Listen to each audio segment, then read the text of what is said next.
Okay.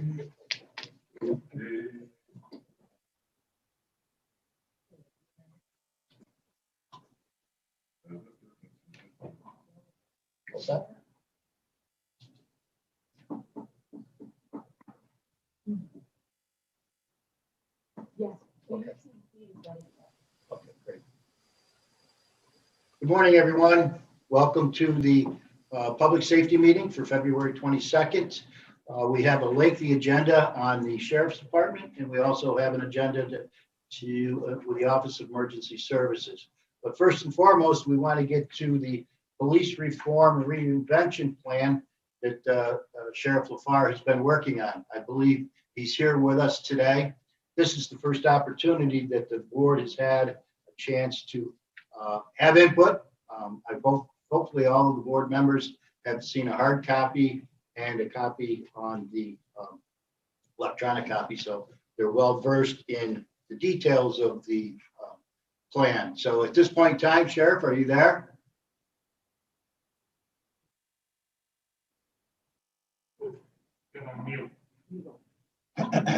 Oh, it'll be a short presentation. Can you hear me? Yes. Okay, good morning. Thank you, Sheriff. I've just turned it over to you to share with us your work in progress on the police reform issue. Yes, thank you. And I will ask during this meeting that it be very informal. If there are questions that you have as we go along, please just jump right in. Don't wait until the end. I'd like to really have engaged discussions on this plan. So on June 12th, 2020, Governor Cuomo issued Executive Order number 203. That order was born out of tragedies across our country relating to law enforcement. And it required the heads of government to convene with law enforcement leadership and do a comprehensive review of your operations and develop a plan with stakeholders. We conducted our review through spring, early summer, fall, and in November had our first meeting with our group of stakeholders. We looked at a number of points and topics. The governor's order required that we take a look at certain things, the way that we use physical force in the performance of duties, how we report that and review use of physical force, training issues, implicit bias, procedural justice, hotspots policing. He really was asking us essentially to take a look at our operations and do a better job. It took us a long time to get through our review because from the moment this order came out, we really saw it as an opportunity. We're an accredited agency. We like the thought of somebody coming in from the outside, taking a look at the way we do business and offering their sincere feedback to us. So with that, we had our first meeting, and the meeting I think went very well. Following that meeting, we got a lot of feedback from the public, and we started to have smaller mini meetings with probation, with Liza Oschendorf, and with others. And we continue to learn and grow and start to develop this plan. There are a number of things that we had already been doing, and I believe that we're doing very well. And there are a number of vital areas where we're going to improve and most certainly be doing better. Probably the most key issue of this whole plan revolves around use of physical force, the way that a law enforcement agency trains, provides policies and procedures, directions to their staff, and responds to use of physical force incidents. There was an initiative that came out during this plan process called #8Can'tWait, and that really revolved around the use of chokeholds and excessive physical force and accountability. Of those 8 criteria, we were compliant with 6, and we revised our policies to be fully compliant with all 8. And we have our policy is consistent with the New York State Municipal Police Training Council's policy on the use of physical force. Anytime we have a use of force incident, there's a separate report that has to be filed. It's reviewed by the officer's first immediate supervisor, as well as a member of administration. Everything's documented and it's available to the public. Certain use of physical force incidents, those that are a little more severe, if there's an injury, a discharge of a weapon, those are all reported to the New York State Division of Criminal Justice Services. So when it comes to use of physical force here in Warren County, we train well, we have sound procedures, we really do well. And we just work to tighten that up a little bit. Sheriff, could I interrupt just quickly? Please. Yes, please. Thanks. I'm glad to hear that you've been doing so much hard work on this. I'm wondering if the office's policy on use of force was already revised, or if that will be revised in the future as a result of this plan being finalized. There were 2 revisions that took place during the process, and that we didn't want to wait until April 1st when the plan required us to take these actions. As soon as we recognized the need, we made the changes. So we're not going to wait. And okay, so they're already done. Thank you. Great. yes. And I will say to you that April 1st, for all of you, as well as us in our sheriff's office, it's really not a fair timeline. We were given less than a year to do this review. It's something we've taken very seriously. Our plan is legitimate. And I've said it to the public. We have 66,000 stakeholders in Warren County. This is important to all of us. And we're going to continue to work through this. We're working with Director Usey, with Liza Oschendorf, with Mr. York, with community outreach. And we're going to continue to develop and improve well after April 1st. So this deadline is just the requirement that you as county leadership have to have this plan certified and in place. But that doesn't mean we're going to stop looking at, reviewing, and improving our operations. Can I ask you another one quick? You might address this going forward, Sheriff. You mentioned Bob Usey. Are you amending any of the use of force for youthful offenders in particular? Like, I know there was the issue of the mace recently on children. Our use of physical force is consistent, and it does not discriminate whether it's an adult, a juvenile. The use of physical force is a last procedure, a last step. We don't ever want to use physical force. And really, this is an area when you talk about addiction, substance use, mental health, people who are in crisis. When someone has a need, their family member is in crisis, they're going to call 911. And the response to that telephone call currently in Warren County, most of the time, is going to be a member of law enforcement, one of our officers, New York State Police, Bolton Police Department, Glens Falls Police. And their crisis may not be a violation of the law. It might be something where they're experiencing a mental health issue and they're emotionally disturbed, and the family needs us there to help resolve that situation. Unfortunately for us in law enforcement, we're not trained counselors. We do our best to de-escalate and resolve the situations, but so many of the incidents that you see nationally start out as a mental health related issue. And then when a police officer responds, they try to communicate, to be diplomatic, to use verbal commands. And when those measures fail, they use physical force. And they try to use the lowest level possible, soft hand techniques, trying to physically restrain somebody. That is an area with a couple of vulnerable populations, with juveniles, with persons with disabilities, where we're seeking, and there's not a lot of training out there currently for law enforcement, we're seeking some type of training in use of physical force that relates to persons with disabilities and juveniles. We don't want to cause anybody harm. We don't want to cause them injury. But when that's the only tool that we have to utilize to gain compliance of a subject, that's what we do. Does that make sense, Supervisor Bramer? It does. Thank you. Hopefully we can find some training and resources available to help with some of those more tricky situations.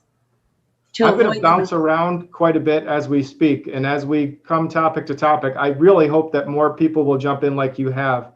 When it comes to mental health, our goal through this plan is to develop a 24/7 multidisciplinary response team where connecting with Northern Rivers. They offer mobile crisis services. They're more geared toward the southern part of our area, southern Warren County, Saratoga County.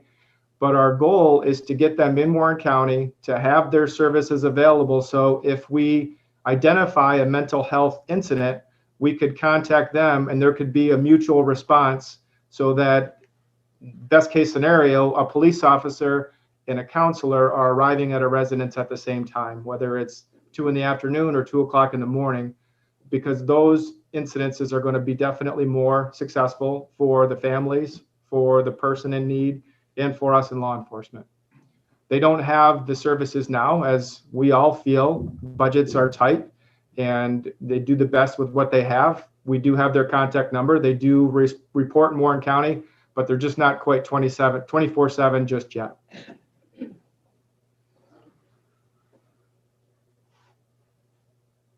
Another really big point that has come out, it's called restorative justice. If you read it in the executive order, Liza Oschendorf has really educated many of us, and she views it more as restorative practices.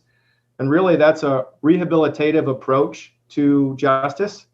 And essentially what it does is it allows you to have a victim and an offender meet in a room and engage one another verbally and explain how each were impacted by a certain incident.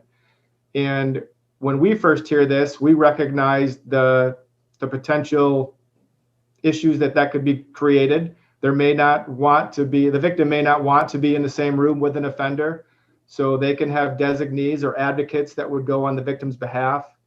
And we're working towards a program that might be several counties, Warren, Washington, Saratoga County, to work collectively, where we could establish a program that would work with youth. This is already being utilized through probation with our juveniles, with adults, and even with civil matters. Many of you, I'm sure, get called as town leaders, city leaders, where you have an issue between two neighbors, a property line, and they just can't resolve the issues.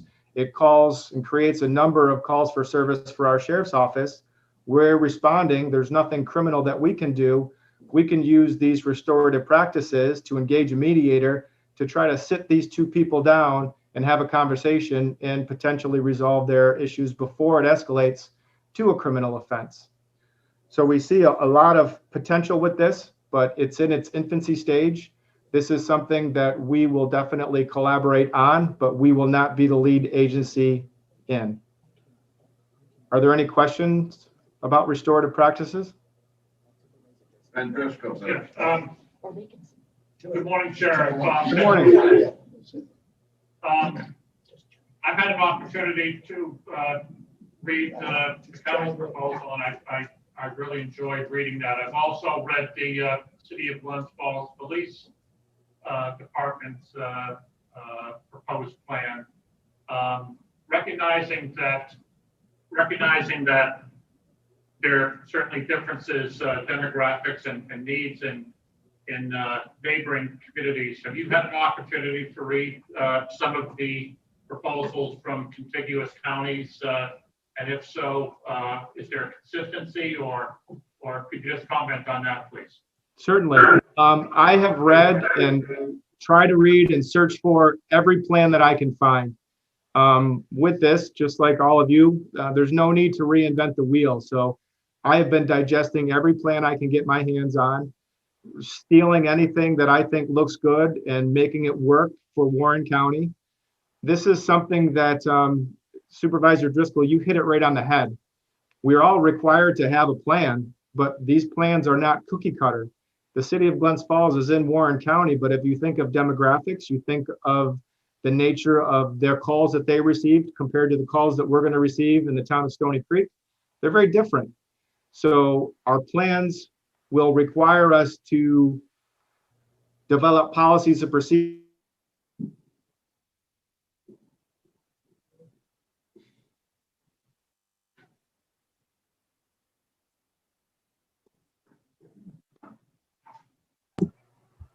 Is it me or is he frozen? I don't know that they may work.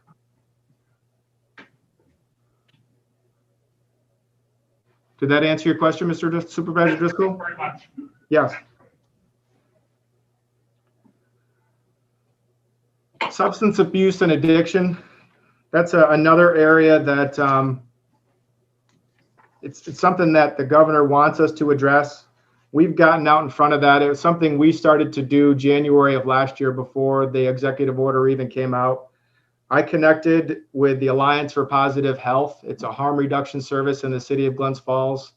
And we have a kiosk that's been installed in our sheriff's office for sharps. There are really two different mindsets when it comes to addiction and providing services. There's the harm reduction, and then there is abstinence. And they're two very differing philosophies. And some would argue that you cannot be supportive of one and yet supportive of another. And the way that we look at it is somebody may be successful through harm reduction that might not be successful through abstinence. And why can't we get behind and support both? So the kiosk is here. If people are going to be using drugs and they want to do it safely, these services are provided through the Alliance for Positive Health. We provide an area for them to drop off and dispose of sharps so they're not being thrown along the side of the roadway, and they can be collected here and not disposed of in our county. We've been working with Conifer Park and collaborating with them to try to see if we can come up with a quicker means to provide services and referrals to people who are not only in the public, but who are being released from our correctional facility. Something that we are just getting started with in our correctional facility. We're going to install our first one is a smart television in the housing units. What we hope to do, it's something that was born out of COVID, but we're going to continue to do it once COVID is lifted. Have the ability to provide services, drug services, parenting services, any programs that someone would want to provide in-house, have them offered virtually on every housing unit. So we could schedule an NA program for 2 o'clock in the afternoon. A provider could be in their office, and any inmate that's in the facility could go into the program unit of their housing unit, program room, and receive that service. It's beneficial for us because we have less people coming in and out of our correctional facility, and it's beneficial for the inmates because they all have the available service. So that's something that we're working on. We want to test the technology in one housing unit before we implement that in every housing unit. And as we're always looking at budgets, we have an inmate commissary fund in the correctional facility. It's revenues that are raised through their purchases of commissary items. And this program will be something that will be completely funded through this inmate commissary fund.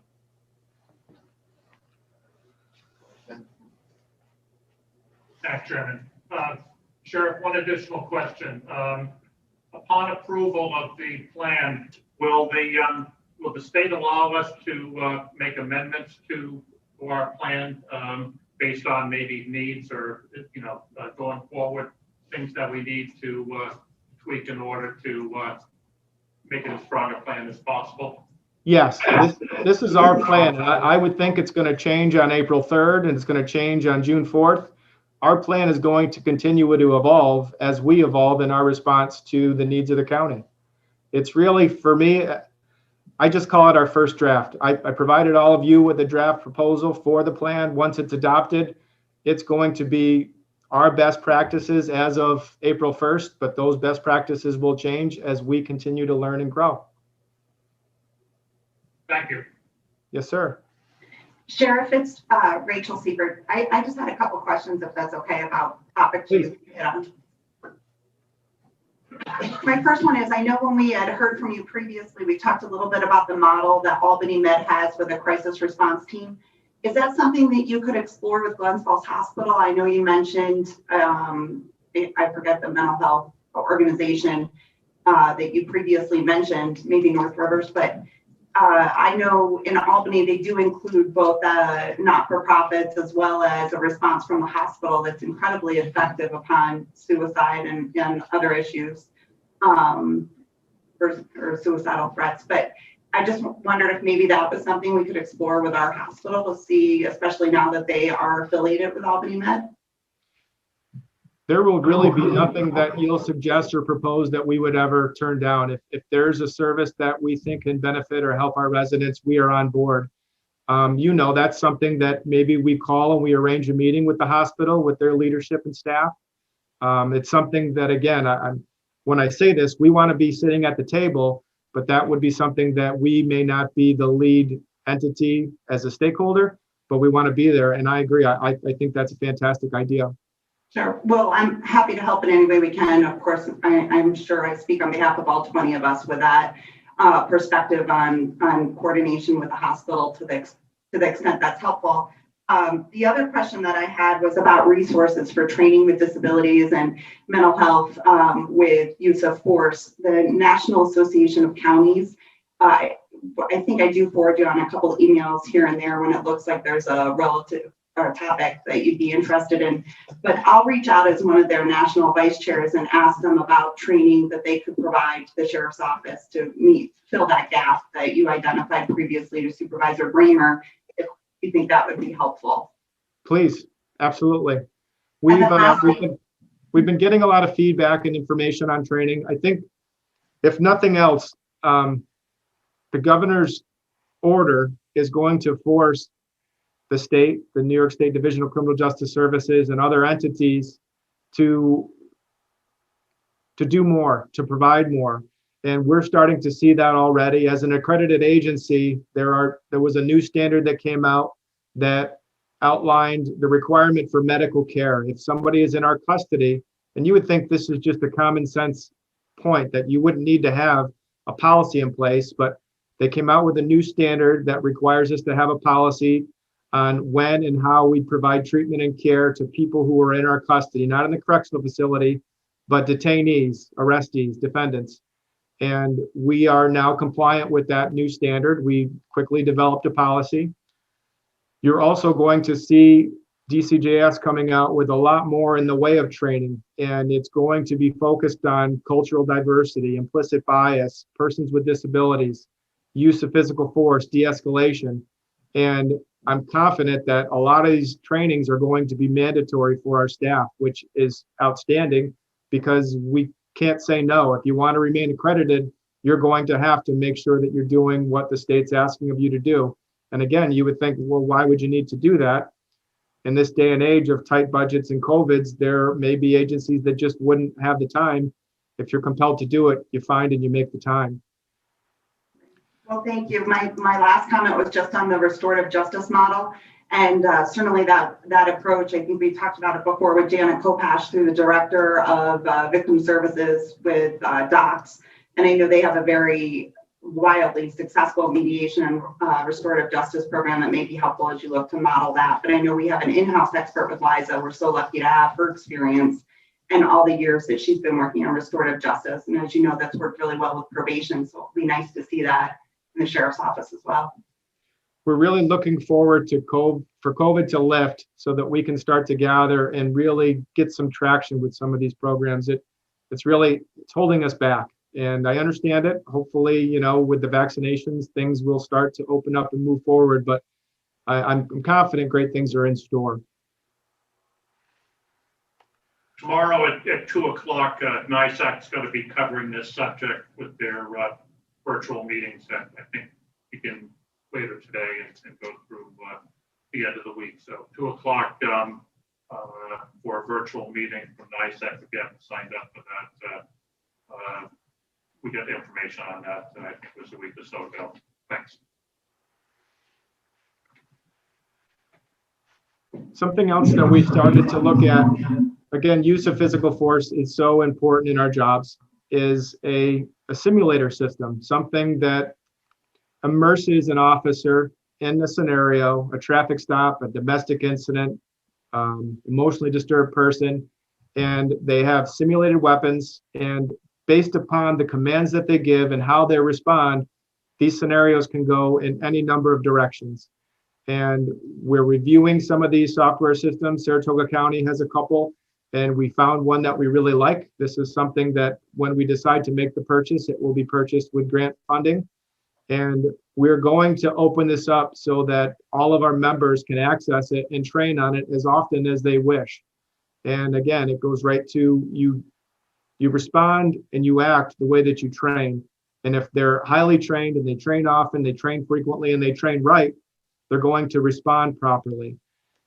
This is also something that we hope to open up to you as supervisors and members of the public, so that you can better understand some of the instant split-second decisions that these officers are made or expected to make. And it really puts things in a different perspective. So that's something that it's coming. And when we have it up and running, we will reach out to you and let you know. We had a vendor reach out called Police One, and reviewing what they offer. They're going to come and do a presentation for us. And what they're stating is they can offer training to our agency at one flat rate for patrol officers, investigators, correction officers, on essentially everything that we would want to be trained on as a law enforcement agency. I really can't speak to it yet. I've heard good things, but that presentation should be coming. I believe it's scheduled for March. Sure, I'm just going to pop in. I know the city, the GFPD, is doing something a little bit differently than what you mentioned about Northern Rivers, but I think they're going to try to hire someone who would be able to provide them with some training resources on the mental health side. So maybe that's an area for collaborating with the Glens Falls Police. They are in our county, and I've been reluctant trying to commit to anything that would incur expenses. But I would think if there's somebody that's hired in the city of Glens Falls that's available in Warren County, if they're already working and they're employed, then that would be somebody that we could lean on as well and ask them to do the same or similar type of training for us in our sheriff's office. Well, when you mentioned about the, if you were hiring the one training company, I'd just say, look to GFPD. Maybe Yes. we can come up with an MOU or something like that. Okay. Yeah. Definitely. Another area that many law enforcement agencies have that we struggle with is recruitment, and specifically recruitment of females and minorities. I think you're all well aware that police officers are hired through the New York State Civil Service process. There's an examination that's offered that these recruits or candidates have to sign up for the exam, pass, and score high enough to be eligible for hire. So we're kind of bound by the process. There have been some conversations about revamping that at the state level. I don't see any significant or sweeping changes anytime soon at the state level. So we're stuck with the civil service hiring process that we have. However, in Warren County, we think, well, what can we do? How can we do better in the areas that we can control? For us, we're going to improve our recruitment. We're going to use more in the way of social media and our website to recruit people to want to take our exams. We're going to get out into BOCES, into SUNY Adirondack, and do more to recruit. And we're going to work with community groups like Mary Gooden. And anytime we have an examination, make sure we're sharing that with anyone that they think may have an interest in becoming a police officer, a correction officer, communication officer at our sheriff's office. And I would ask any of you, if you have suggestions that you think could benefit or assist us with recruitment today, in the future, please share that with us. We're in a time, especially in corrections, where recruiting and retention are tough.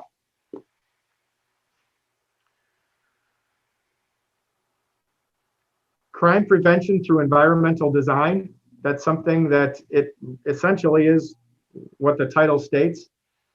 We're going to develop a program where we have several members who would be trained to go out to homes and businesses and work to prevent or lessen the opportunities for crime through design. So if a business could improve with their lighting, with cutting back shrubbery, with surveillance cameras, there's actually a state level training that allows us to have members who are well versed in these practices.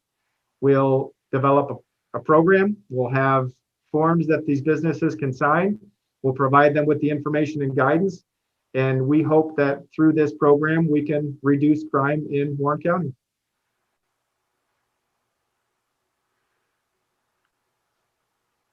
Anybody, anything? You're all really quiet. All right. Something else that in the first stakeholders meeting, I'm one that I really like to engage the community, to engage the residents. And there was a suggestion that was made to maybe offer or implement an auxiliary police force, with the suggestion that maybe if our resources are limited and our response times are slow, maybe we could have residents who are trained and could respond on our behalf. That really causes me tremendous concern for their safety, for liability. And we struggle as trained police officers to respond properly and provide the best level of service. I wouldn't expect that a citizen with no training could respond and resolve, many of these situations.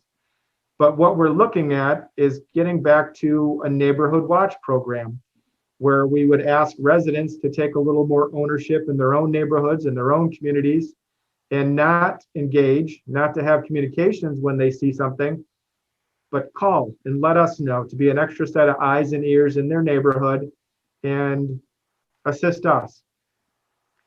It's something that is being utilized in other parts of the state. We've talked to some other leadership in other sheriff's offices, and they found success in it. I think that people take a little more ownership in things. When they have a comfort level with their police agencies, they're more inclined to want to call. Unfortunately, so many people, and you may have heard this, we didn't want to call you, we didn't want to bother you, I know you're really busy. If we have a program like this in place and we have residents who have a connection with our members, they're going to call, and we're going to be able to provide a better service, solve more crime, and more importantly, prevent crimes. So that's something we're taking a look at. Transparency is a huge aspect for law enforcement. If we do not have the trust of the public, we will never be successful. Trust is earned, and trust can be taken away or lost very quickly. For us, we viewed what's the best way to demonstrate and to show the service that we are providing. And we took a look at it years ago, and we are again advocating for body-worn cameras. It's something that New York State is going to be requiring the New York State Police to be implementing, I think by April 1st. And I think that you're going to be seeing it as an unfunded mandate for all of law enforcement in New York State. I don't have a deadline or a timeline on this, but I'm confident that it's coming. We can say that we do an outstanding job. We can describe in a report what actions we took, but there's no better or easier way for us to show exactly how an interaction occurred than to just push play and watch and listen to a video recording of an interaction. It's an expensive endeavor. It's something that we realize it's going to take a lot to develop a good sound program, but we are prepared and willing to do that. Any thoughts on body-worn cameras? Okay. Sheriff, I do have one question, please. Each individual officer would need to be fitted for that. It wouldn't be a kind of a generic item. Yes, unfortunately, in our sheriff's office, we've talked about that. And if we have 48 officers, you might be able to think, well, maybe you could just use 30, purchase 30. And the shifts, they rotate, and some could be charging while the others are out in use. Where we struggle is when we hit the car show, Americade, Balloon Fest. Every member really has to have a body-worn camera. If we only purchase 30 and we deploy 48 members, it's just going to be Murphy's Law that there's going to be an adverse interaction with one of our members who does not have a body-worn camera. So the best practice is to purchase an independent camera that is issued to each individual officer. Thank you. Yes. Sheriff? Yes. Thank you. This really, you've really put a lot of work into this and reading it, and I appreciate, both of the, how hard you work at this. The body cameras, I like the idea. Yes, it's an expensive endeavor, but one of the key things that I see is that whenever there is an incident with an officer, there seems to be, a dozen bystanders with their cameras out there. And then if you watch any of the videos coming back from these bystanders of their interpretation, a lot of times don't show you, or things are edited out that goes to show you that the officer is being more brutal one. Is what I found out is once you see some of the videos that weren't edited, it's a different scenario. So I really think we should look at this hard because this is the way society is moving. Thank you. Thank you.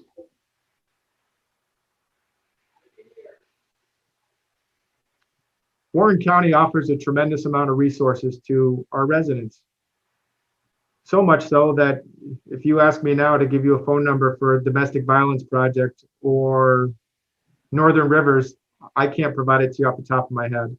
I can call into communications, they can provide me with a number, but through this plan, we've come up with the idea to develop a resource card that our members can carry with them in the field, and it would contain numbers for a variety of services: mental health, addiction, domestic violence, veteran services, and we would keep it up to date. And anytime a person was in need of any service, we would provide them with this card.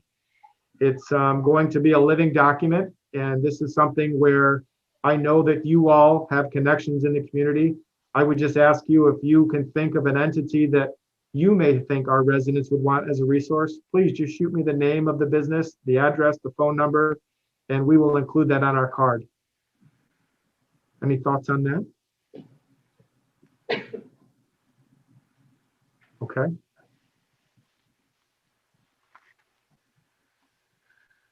Procedural justice is something that you'll hear a lot of talk about through this plan. And essentially, for us, it's really a vital value. It's something that we do anyways. And really, essentially, it's people are more concerned by the process than the outcome. They want to be treated with respect. They want to make sure that our members are neutral, that they have a voice, they're being heard, and then we explain to them why things are happening and how they're happening. It's something that we do it very well.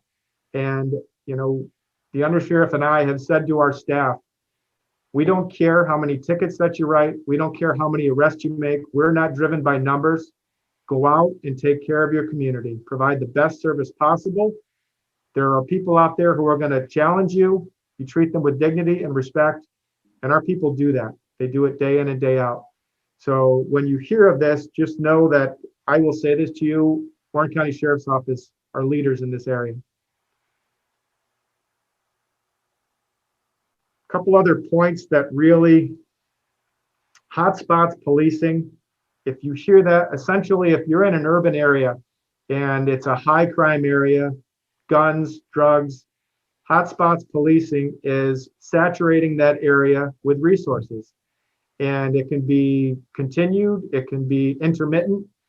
The way that it works in Warren County, and I'm sure all of you had experience with it, one of your residents will call, I have this problem. Generally, it's speeding vehicles on Wintergreen Road in the town of Queensbury. Our hotspots policing response is to put our radar sign on Wintergreen, to increase traffic enforcement, to do what we can to make that area safer for our residents. We do have areas with drug activity. We do saturate those areas, but that just looks a little different. Fortunately, in Warren County, that happens far less than do the calls for speeding vehicles or running a stop sign. And then another area, something that we're not going to do, but it's referred to as focused deterrence. If you know you have a subject who's engaged in a criminal activity, you actually contact them and let them know that you're going to bring the full weight of the law down on that person and do everything you can to make sure that if they're caught violating the law, that they will be arrested and prosecuted to the fullest extent of the law. That's just something that I see a lot of issues with. So we're not going to be doing anything with focused deterrence. I've talked a lot. I've touched on a lot of points. I hope that I shed some light. If any of you have specific questions or you have questions about the plan or suggestions, again, now or later on, we just ask that you let us know. We're always available, eager. Sheriff, you might have addressed this already, but could you talk about the disciplinary records and how those are kept and maintained, and sorry about my birds. That's okay. How that stays in the personnel file or not? Any complaint that's received on a member, whether it's founded or unfounded, unsubstantiated, there's a document that's generated. There's an interaction with that member and their supervisor, sometimes an interaction with the public. And whatever is decided, there's a record, a memorialized record for the interaction. If there's a disciplinary process, whether it's a letter of reprimand, a suspension, a fine, termination, that's documented. All actions, disciplinary actions in the sheriff's office are governed by Section 75 of the New York State Civil Service Law. So we follow those guidelines, and those records go in each employee's specific personnel file.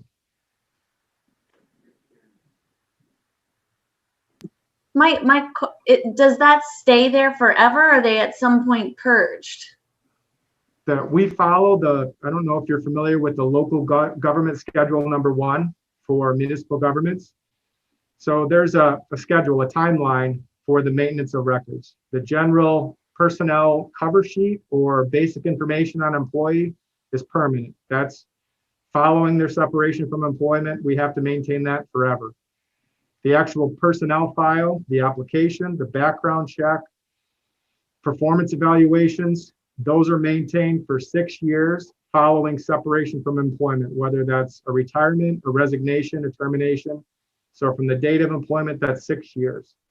Any disciplinary findings, disciplinary documents are 3 years, not from the date of the incident, but from the date of the final determination for any disciplinary matter.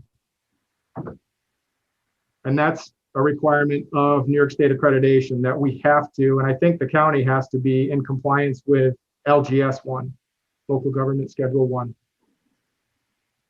Okay, that's great. I saw in the plan about the performance evals too, which is nice.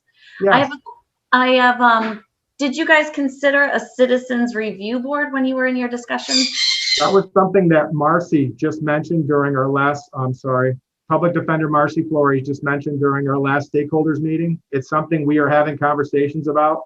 What we're trying to do is find a sheriff's office who utilizes public or a citizens review board to see how it's working, to find out what successes or hardships they've felt. But yes, we are taking a look at that.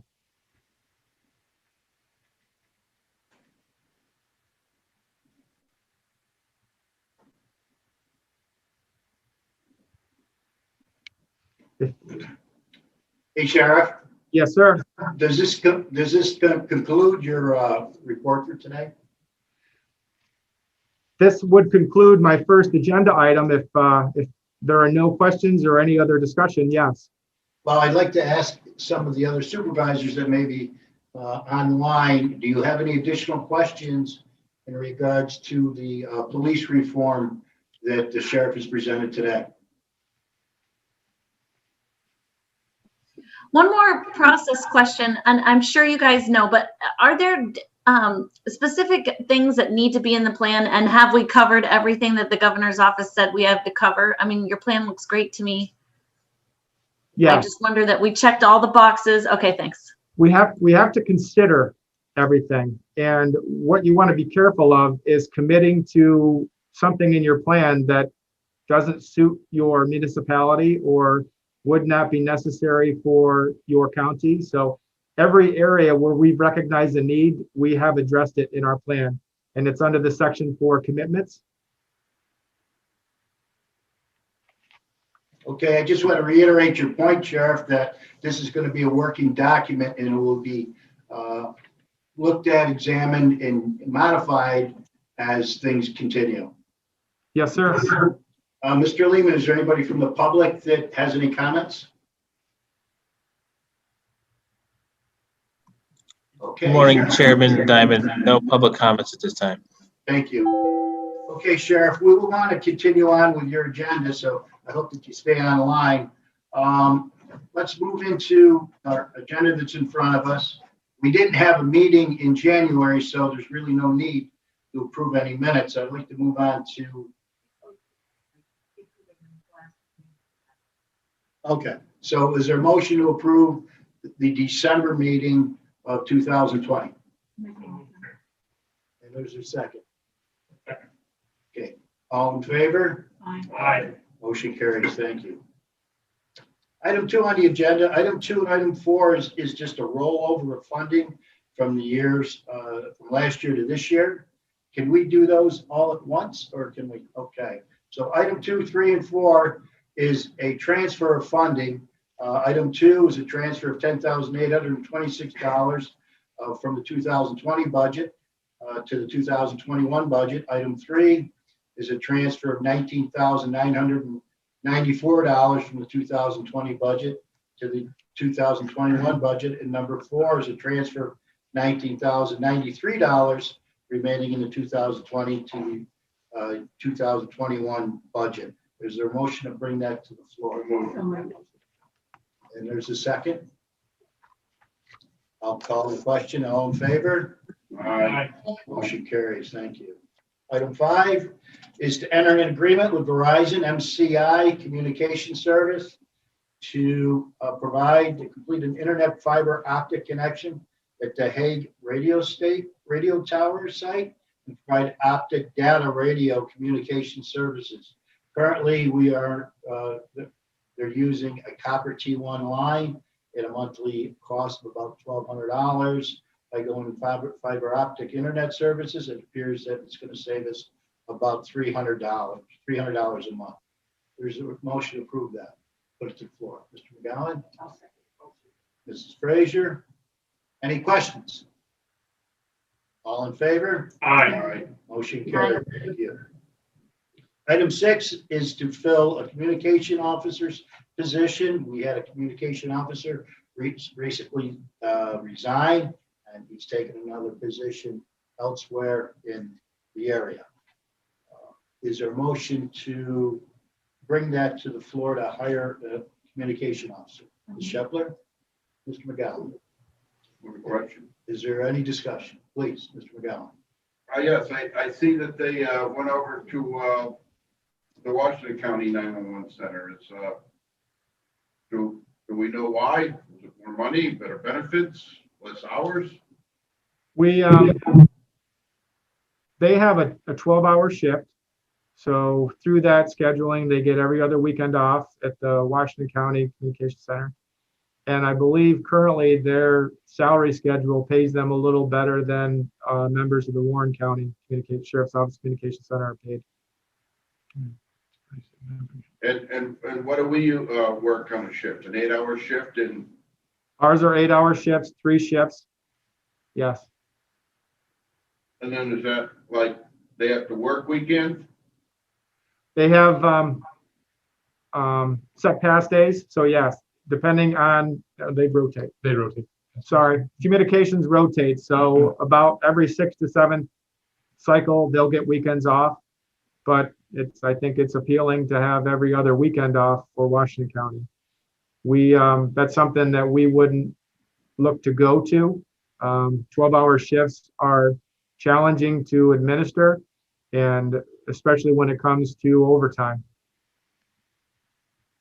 Yeah, I'm not questioning. I was just, I always hate to see us lose. And I know in the past we've had a lot of, communication people moving around. So thank you, Sheriff. Yes, sir. Any other comments on this particular resolution? I'll ask the question. All in favor? Aye. Aye. Please, thank you. Next item on the agenda is to fill an investigator's position. Investigator number 9 recently retired. We're looking to fill that vacancy. Is there a motion to bring that to the floor? Mr. Frazier, motion forward. Mr. McGowan seconded. At this time, I'll open it up for discussion. Chairman? Sure. Mrs. Bramer? Thank you, Chairman Diamond. Sheriff, I didn't bring this up to you beforehand, but just wondering if you've considered contracting with GFPD for investigative services. I know they have several very good investigators, and if it's possible, that might be somewhere we can look rather than hiring another person. We cover criminal calls for really all areas except Glens Falls. I know that their members their jurisdiction is the city of Glens Falls. I wouldn't know how an MOU would look for that. I don't know the challenges that we would run into as far as jurisdiction goes if we were to try to enter into an agreement like that. And I think it's safe to say, I don't want to speak for Chief Beauclair, but I think his detectives are very busy. I know we're asking far more from ours than we ever have. We started doing something a little different last year with the administration of our registered sex offenders. It's an area that it's important to us. We want to make sure that we monitor them as the state would expect us to, and our residents would expect us to. And we weren't doing that. We weren't engaged in a best practice. We turned the administration and maintenance of our sex offenders program over to investigations last year. And last year, we physically visited every registered sex offender in Warren County. It was a bit of a challenge. There are hundreds, and some were arrested for not following the requirements. The criminal caseload is not lessening in Warren County. I would think that if you tried to do something like that with Glens Falls, and we're asking to pull their detectives out to do work in neighboring townships, that would not be successful. I will state that we have an outstanding relationship with the city, with the New York State Police. Anytime we have a major crime, whether it's in a township or the city of Glens Falls, we do work very well together and share resources. But to try to do that on a day-to-day, I think they're as shorthanded as we are. Any other questions for the sheriff on this? So I'll ask the magic question. All in favor? Aye. Vacancy? Opposed? I'm an aye, sorry, not opposed. Are you an aye? Or was that your bird? Very funny, Jack. Yes, the birds and I are aye. Thank you. Okay, the next item on the agenda would be to fill a patrol officer. Apparently, or just Sheriff, if you correct me if I'm wrong, we have a individual that's serving in a position of a temporary patrol officer that we're going to plug him into this vacancy that's going to occur as a result of the promotion to the investigator's position. Is that correct? That's correct. When we got back into the Zone 5 Academy last year, we had discussions as a committee, and the board approved us to hire one contingent permanent appointment. It's something that we learned about through Trish Nenninger in civil service. Essentially, this young man was hired off the civil service list. He's in a permanent position, but it's contingent upon the return of a full-time member who was deployed on active duty for over 400 days. When the vacancy occurs for the investigator's promotion, we're not going to be sending a new member to an academy. This young man is already fully trained. He's back working for us. It just makes his position now full-time permanent, no longer contingent. Good, thank you. Is there a motion to bring this vacancy to the floor to be filled? Mrs. Frazier put the motion forward. Mr. Driscoll seconded it. I'd like to open this up for discussion. Any discussion? Okay, is all in favor? Aye. Motion carries. Yes. Oh, I'm sorry. Oh, he isn't? Sorry. I'll do a second. All right. Thank you, Mr. McGowan. Thanks anyways, Ben. Okay, all in favor? Do it all the time, Ben. Aye. Motion carries. Thank you so much. Is there any items for discussion in regards to the sheriff's agenda?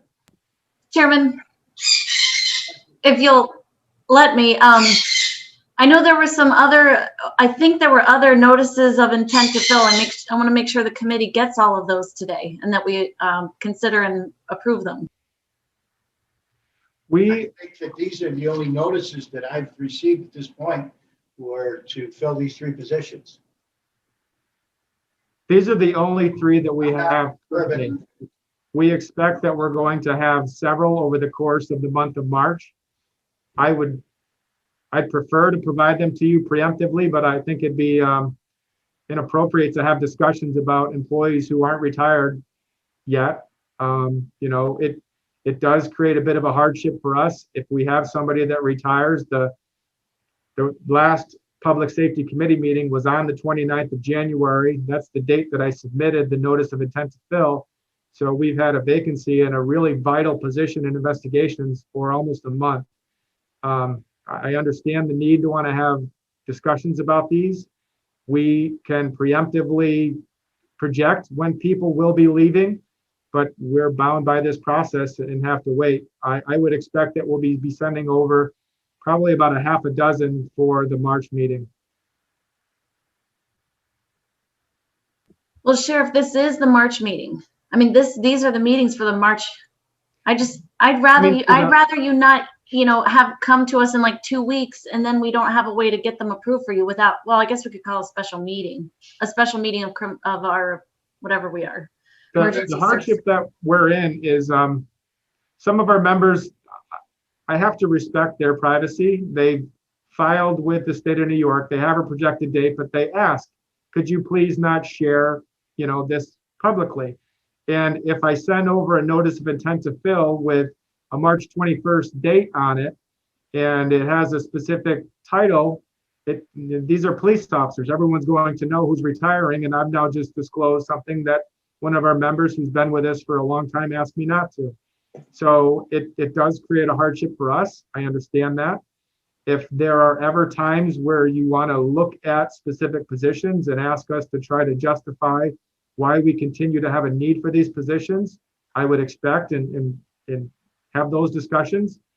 You know, again, we're trying to do our best and work through the process as you're requiring us to do.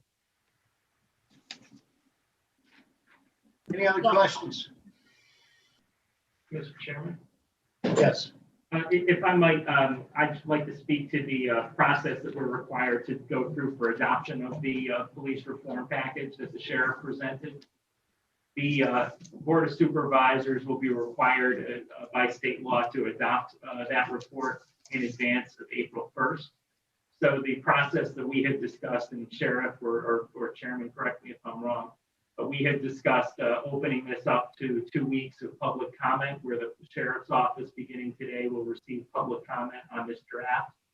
So we would post the draft publicly, make sure that folks know how to access it. And we'll accept public comment over the next 2 weeks. And then the week of March 8th, we would, if any public comment is going to be incorporated in the draft, updated to reflect that comment, that we would do that the week of March 8th. If we have to have another meeting to go over any revisions to the plan or additions to the plan, we could potentially do that the week of March 15th. Otherwise, the report would be scheduled for adoption by the Board of Supervisors at the March 19th board meeting. And we could also take any additional comments into the record at that time. Thank you. Question I have for Supervisor Bramer. Are you concerned that these vacancies will be filled before the intent to fill these vacancies upcoming in March? Is it you're concerned that they won't make it to the committee meeting in time? Right. I know that the last month or so was cumbersome for the sheriff, and I'm trying to get out in front of that so that he can fill, you know, so he can get the approval to fill and go ahead and fill them. I don't think that he is actually filling them before he gets approval. I don't think so. I think if I understand the process, you're going to look to us to make sure that we have a tax levy and we have an adopted budget, that we remain within our adopted budget first and foremost for all positions, which we will do. We are committed to doing that. that when a vacancy occurs, that you have the ability to review that vacancy to verify that there is in fact a need and that we can afford to retain that vacancy.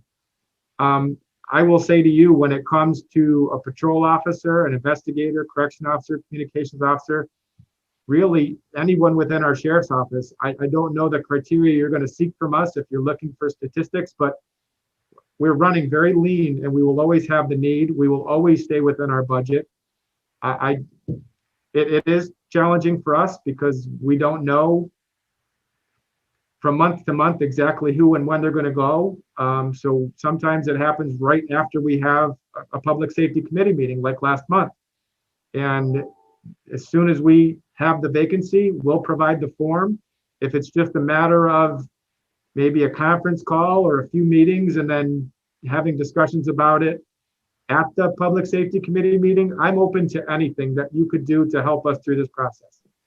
Maybe Administrator Moore can help me, but I thought that those notices of intent to fill had to be approved by the oversight committee, not just by, say, Jack and myself. Maybe as personnel chair, but maybe I'm wrong. Yes, that's our process. The department head will submit their intent to fill form. It'll go through HR and civil service. They'll come up to me. I will discuss it with the chair of the committee to make sure that the chair is aware of what's going on. I'll sign it. The budget director, if the budget director approves, will sign it. And then after the committee approves it, the chair will sign it, unless it's an emergency situation. So that's the final step. Once the committee approves it and the committee chair signs it, then that position is okay to be filled. And that was the problem last time, Sheriff. So we had just had the committee meeting, so the chair couldn't sign off. I mean, unless it was designated an emergency, which I think that, I don't want to speak for Jack, but I think that he determined it was not an emergency situation. I don't know. I know it was frustrating for you last time, or I think it was, so maybe we could have a special meeting once that person's retiring. And the three that were on the agenda today, I didn't feel like we're the only ones. I know there were a lot of emails flying around, and I apologize if I'm not totally up to speed on what you were asking for in the last several weeks for positions to fill. I'm not saying those aren't needed positions to fill. I just thought they needed to come to this committee first. I believe you have it accurately. We will be coming forward with more. Obviously we have to wait till the vacancy occurs. Okay, any other questions? Thank you very much. Supervisor Diamond? Yes. I will send over to the group today. I made 2 updates to the draft plan that the supervisors have. Administrator Moore, there was one paragraph that did not read well, was a little confusing. I agreed, and I revised that. And then Mr. York with Director of Community Services suggested that we add something for the law enforcement mental health referral system. So I added a blurb there. I think today would be a good day to let this be released for public comment, to give the public time to read through it, provide us with their feedback. But before it's released, I'll send over the most recent clean copy for you to share. Good, thank you. Any other questions for the sheriff? Thank you so much, Sheriff. We'll move on to our next agenda, which is the Office of Emergency Services. Good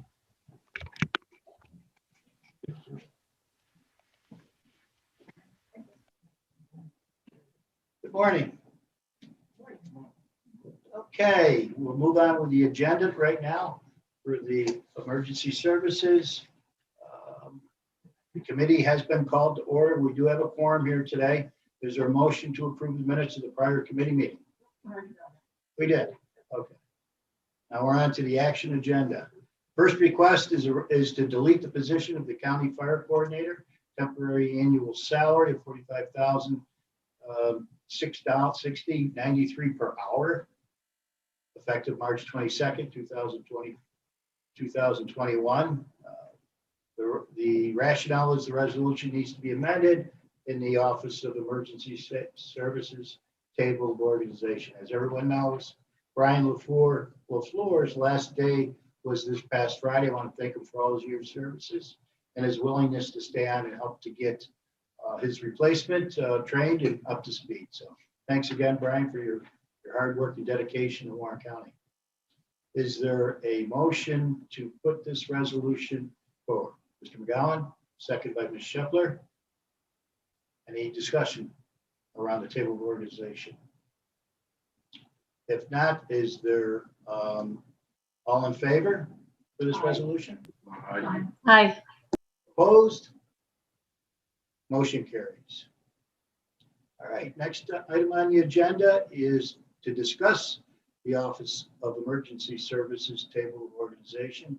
This time I'll turn this over to Anne Marie.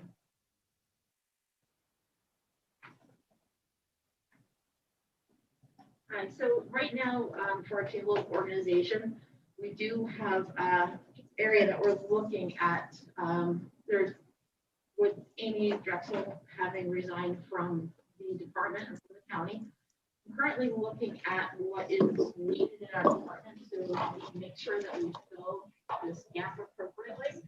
I'm looking at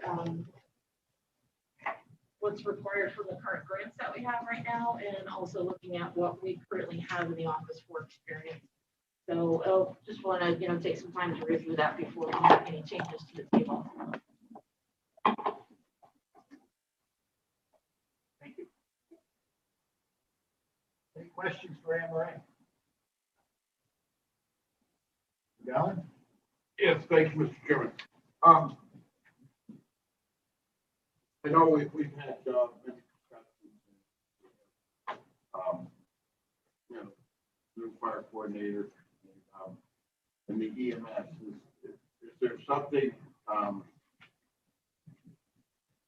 and those are both part-time, right? Yes. Is it something that the two can work together to creating, another position? For both of them to work together to work with you as a better team? Yep, that is a possibility. So that's one of the things that I'm looking at. So I'm kind of looking at this from all angles to make sure that we cover everything and we can move ahead appropriately.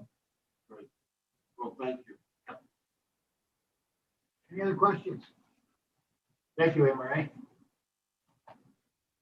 I think that covers our agenda. Mr. Leland, is there anybody that has any comments out there? No public comments at this time, Chairman Diamond. Is there anything else to be brought up today this meeting? Chairwoman Siebert. Thank you, Supervisor Diamond. Anne Marie, to the extent that we start looking at creating or merging positions, I would just ask, given the experience that we had, and we're so grateful to have you on board, and of course, Anne Marie, you as well. I just want to be sure that we are looking at salary studies, job descriptions. We have a local law that we just passed and got here, and there's a lot of work to be done before what being close to the easy solution could quickly become a very difficult one, and certainly a lot of change within the OES department. So I think in the middle of the pandemic and wanting to provide that same level of stability and crisis intervention, just that we work very closely on that. Yep, absolutely. I want to make sure that whatever direction we decide to go in, that it's a smooth process, and try to eliminate any roadblocks or anything that we might come up against. So definitely want to make sure that it's a smooth process and we're heading in the right direction. Any additional questions? Is there a motion to adjourn? McGowan, seconded by Ms. Shepler. All in favor? Aye. Motion carries. Thank you very much. Bye. Bye. Hey, Brad, I was just looking for my 15-minute